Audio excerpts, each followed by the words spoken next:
I would say that I am the kind of filmmaker who is at least trying to direct reality. Sometimes I like to be also directed by reality. By this I mean like to get some surprises, which is always something that fiction makers, filmmakers cannot experience so often.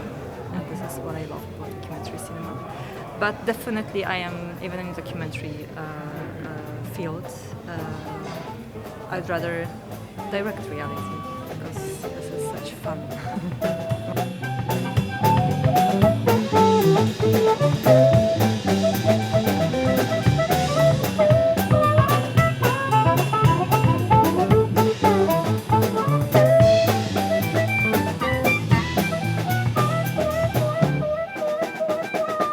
Jaz go najdem v mesto, v Mexiku, je malo gradče, kaj što se naođa filmu.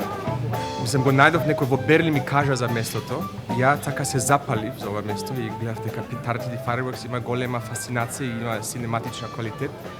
I jaz planiram to, da go pravim film kako producent, za drugar mi Ben Zajtin, da pravi režije. Ама он види дека јас сум многу позапален и он рече, види, ќе правиме еден експеримент, ти ќе правиш режија, ја ќе правам продуцирање и ја ќе правам музикава, да видиме до кај ќе стигнеме. И така, тоа беше негова идеја и така јас влегов во шемата.